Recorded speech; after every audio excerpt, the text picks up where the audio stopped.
Hello students. In this session we will see the working of MCB. Okay.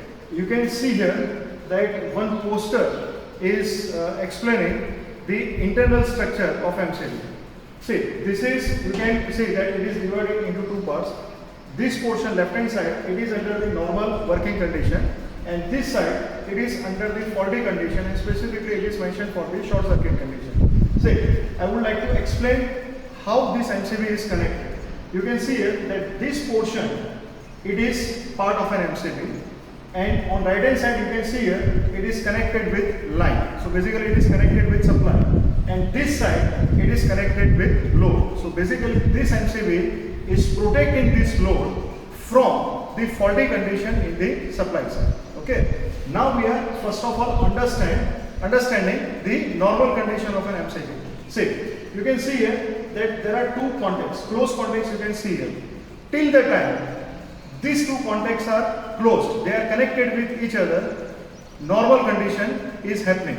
Okay. So supply will provide supply to the load. Okay. Now there is another important part of an MCB, it is magnetic element. Okay. There is another thing you can see here, it is strip bar. There is another important part, it is bimetallic element. Okay. And then there is latch. Okay. So I will explain each and every component and working of it. Okay. You can see here that this is under the faulty condition and short circuit condition. Okay. When short circuit occurs, that this portion, magnetic element, this magnetic element, it plays an active role in separating the contacts from supply to the load. How it happens? See, this is, you can consider as a solenoid, and on solenoid a wire is wound. Okay, and it is being supplied. Okay, under the short circuit condition, a very large current will flow and it will be magnetized. Okay, and that magnetized portion, it will bring this plunger to its contact. And when that happens, what will happen? That this stripping bar, it will be moved. Its position will change, and it will change in such a way that this contact you can see here, that latch is connected with the contacts through this spring, it will be moved. And because of that, what will happen? That this contact is separated, and because of that, this contact is separated. And when these two get separated, obviously supply is disconnected from the load side, and MCB will protect the load. So this is the faulty condition of short circuit. Okay. Now when overload condition occurs, okay, and obviously you know that in case of overload, current is more than the permissible current. Okay, but it is not that much of short circuit. Okay. Now in this case, what will happen? That this bimetallic strip, it will be heated. Okay, and when this bimetallic element or bimetallic strip gets heated, it will bend. You can see under the normal condition it is like this, and when overload condition occurs, it bends like this.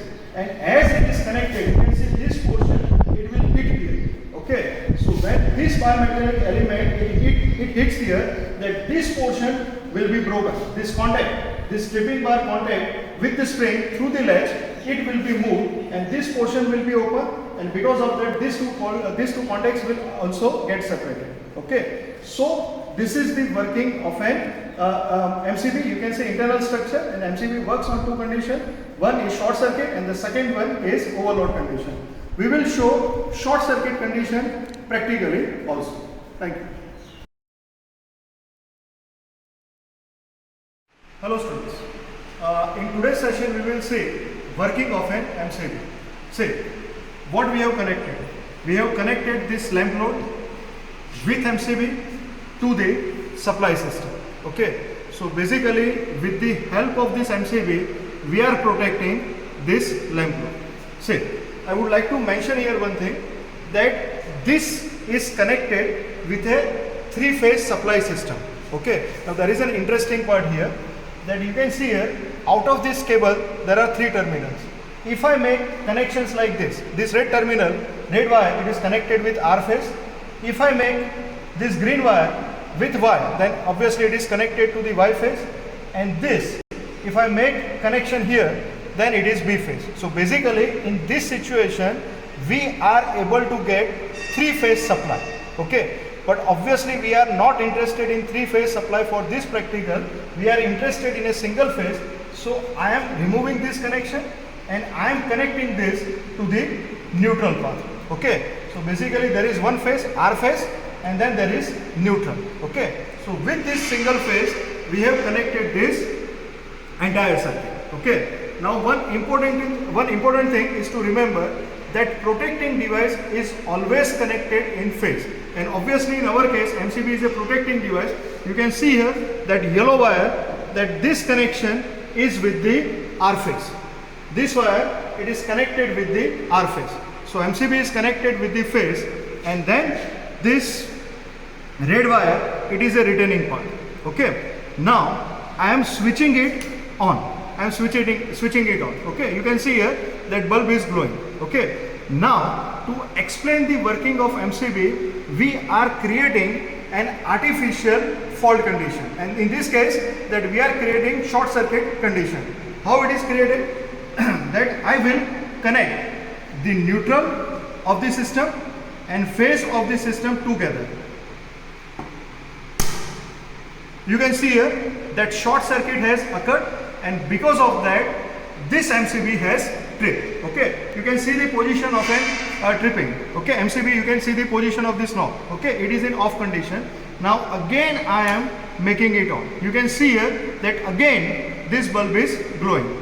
It means what?